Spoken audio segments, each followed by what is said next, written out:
سلام تماشابینان گرامی، خلاصه خبرهای مهم 16 مارت تاجیکستان را از پایگاه خبری بامداد برایتان پیشکش میکنیم.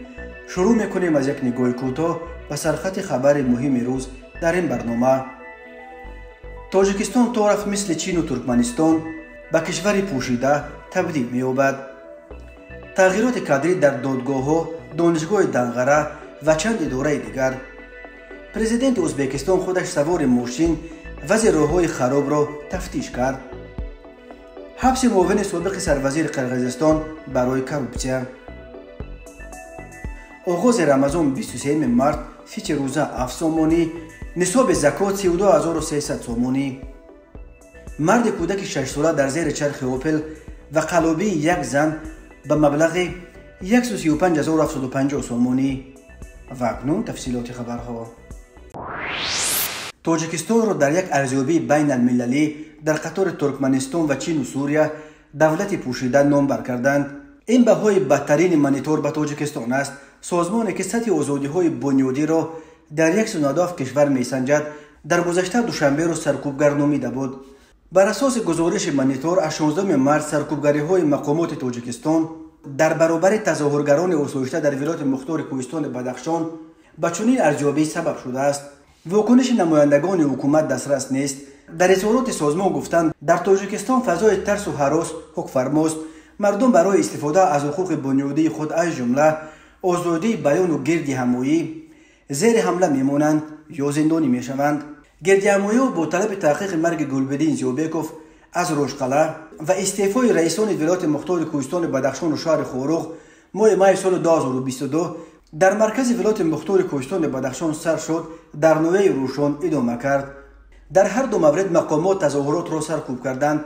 در منطقه عملیات به گفته نمایندگان حکومت ضد اعضای گروه جنایی صورت گرفت که با استفاده از نیروی اسد زیاد بازداشت‌های خودسرانه، شکنجه و کشتار همراه بود. علاوه بر این به نوشته سازمان افتا و اینترنت در سراسر منطقه دستنورس کردند.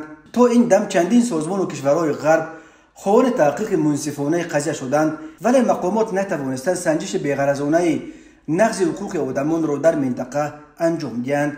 به اطلاع مانیتور و سازمان همکارش، همکاری بین المللی برای حقوق بشر در پس منظر حادثه‌های بدخشان کمش 20 حامی حقوق و خبرنگاران بازداشت و جوابگری کشیده شدند.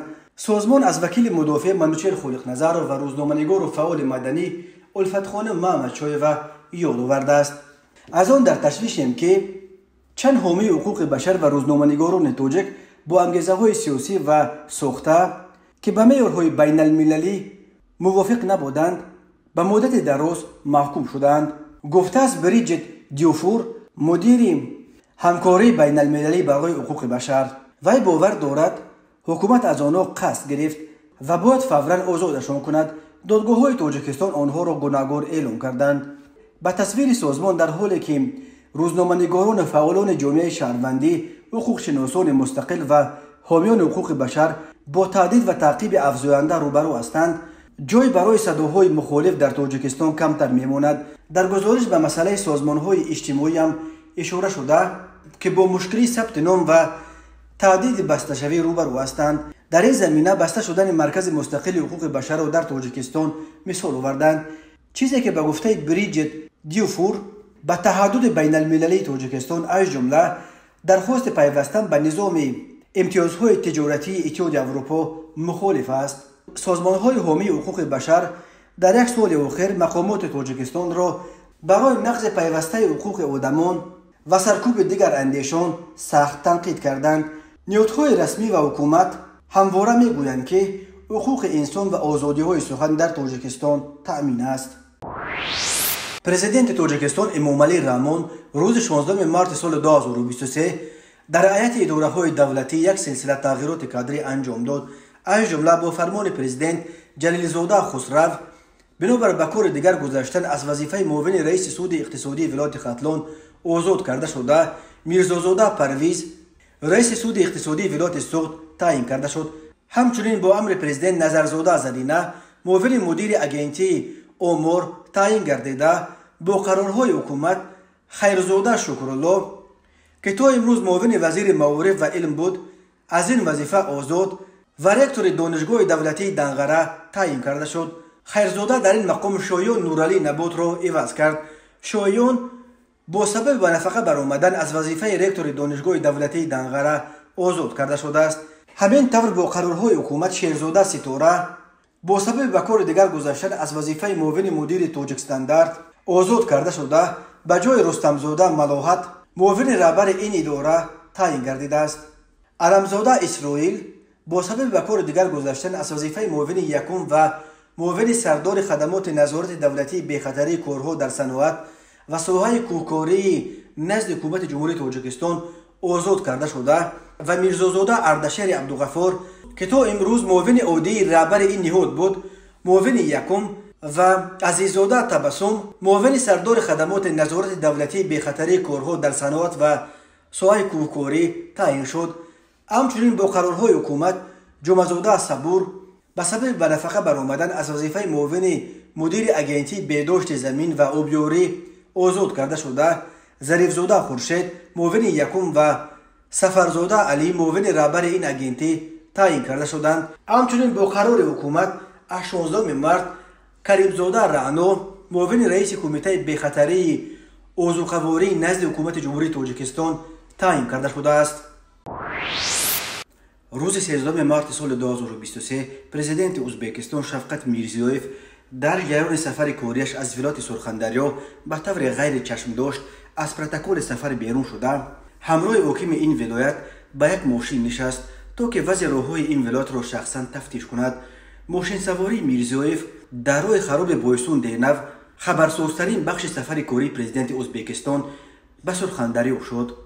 خدمات مطبوعات پرزیدنت ازبکستان با نشر ویدیوی ماشین سواری میرزیویف نوشت با در نظر داشت شکایت‌های شهروندان از صفت راه در مسیر بایستون دینو پرزیدنت تصمیم گرفت که برای سنجش صفت راه ولایت سرخندریا شخصا خودش به سر چنبرک فرمان ماشین نشسته از سطح صفت راه آگاه شود. چگونه که از این ویدیو دیده می شود راه خیلی در شرایط بد قرار داشته. از فرسودگی اون ماشین هنگام حرکت چندین بار به لرزه می درآید. میرزیویف هنگام حرکت در این مسیر به حاکم این ولایت می گوید اگر به کسی باور کنم حتما دروغ می گویند. همیشه می گویند که همه چیز خوب است. با پنهان کردن کمبودی های جای داشته یگان وقت آنها خود به خود حال خود را نمی‌یابند. باید واقع بینانه به همه چیز نگاه کرد. خودتون بینید در این راه حرکت کردن با ماشین غیر امکان است. از روی انصاف باید عمل کرد. به این شرایطی که این راه دارد مردم چگونه باید از حکومت و دولت راضی باشد؟ پس از تفتیش بی‌واسطه خود شفقت میرزیویف نیز از سطح پست صفت راه این ولایت تنقید نموده دستور داد تا در کوتاه‌ترین مدت به این مسئله رسیدگی شود تا که شهروندان با راحت و با صورت امن سفرهای روزمره خود را انجام دهند. رسانه‌های محلی خبر می‌دهند که علاقه راهسازان برای ترمیم این راه دست به کار شدند. کاربران شبکه‌های اجتماعی از رفتار میرزیویف ستایش نموده نوشتند که حاکمان محلی برای خود را شیرین کردن همیشه کمبودی‌های جای داشته را پنهان می‌کنند. این بار اول نیست که میرزیویف هنگام سفر خود به ولایت‌ها از پروتکل رسمی خارج شده از جای‌هایی که در پروتکل نیستند دیدار می‌کند و با مردم همصحبت می‌شود. حتی بار او با دیدن خانه ماتم زده کاروان ماشین‌های دستگاه خود را باز داشته برای همدردی به صاحبخانه و اعضای خانواده میت وارد منزل شده در حق میت فاتحه نیز خوانده بود و بی‌واسطه از طرف خود به آن خانواده یاری پولی نیز رسانیده بود. این رفتار پرزیدنت ازبکستان به بسیاری از شهروندان این کشور پسند است و او را پرزیدنت مردمی می‌خوانند و اما منتقدانش این را خودنمایی می‌شمارند. تماشابینان عزیز یادآور می‌شویم خلاصه مهمترین اخبار تاجیکستان را از پایگاه خبری بامداد تماشا دارید. برنامه را ادامه می‌دهیم. کمیته دولتی امنیت ملی قرقیزستان معاون سابق سروزیر این کشور و رئیس سابق کمیته صنعت و انرژتیکا و معدن‌های این جمهوری تویشنبک زلولیف را با اتهام کروپسیا دستگیر کرده است. در اطلاع مرکز مطبوعات کمیته امنیت ملی تنها حرفهای اول نفر دستگیر شده زلولیف نشر شده است ولی سال 2017 آن کمیته ذکر شده را زلولیف رهبری می‌کرد. بنا به اطلاع کمیته امنیت ملی سال 2017 زلولیف از یک شهروند برای حل مسئله دادن اجازتنامه استخراج معدن از 150,000 دلار پوره گرفته است، ولی نه مسئله را حل کرده است و نه پول اون نفر را برگردونده است. در اساس دلیل های در جریان تفتیشات جمع آورده شده، روز 15 مارس سال 2023 زلولیف در بازداشتگاه کمیته امنیت ملی قرقیزستان محکم کرده شد. گفته می شود در خبر زلولیف در گذشته نیز تحت تعقیب جنایتی قرار گرفته بود. از جمله سال 2018 او را برای دادن خبر بر دروغ درباره عمل تروریستی به 3 سال شرطی زندان محکوم کردند. گفته می شد که زلولیف روز 24 نوامبر سال 2017 در روز ادای سوگند سورونبک ژینبکوف رئیس پرزیدنت قرقیزستان درباره خطر ترکش بمب خبر داده است. 7 دکامبر سال 2018 زلولیف را در چارچوب پرونده جمع آوردن بایگانی‌های غیر قانونی بازداشت کردند. کارمندان امنیت ملی او را ایبدار کردند که از سال 2011 تا 2016 که زلولیف در منصب‌های دولتی کار می‌کرد 889,900 دلار درآمد چندین برابر از معاشش بیشتر به دست آورده. این درآمد را در اعلامیه اندازش نشان نداده است. ادوکات زلولیف میگفت که این درآمد او قانونی بوده، از حساب تجارت‌های چور واداری به دست آورده است.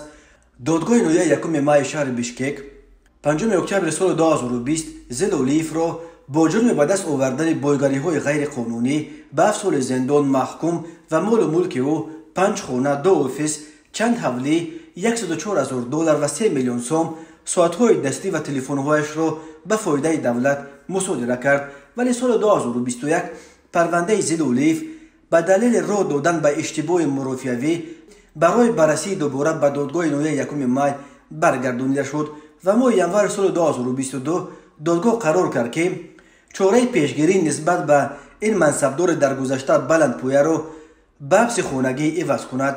رشد کریر زلولیف در دوره پرزیدنتی المازبک اتنبایف به نقطه اوجش رسید. از سال 2011 تا 2018 در منصب‌های معاون کاتب شورای مدافع قرقیزستان، رهبر اگنتی گیالوگ و معدن‌های طبیعی، رئیس کمیته صنعت و انرژتیک و معدن‌ها، از ماه آگوست سال 2017 در مقام معاون سروزیر قرقیزستان در مسئله اقتصادی و از نوامبر سال 2018 در مقام رئیس فوند اداره اموال دولتی قرقیزستان کار کرده است.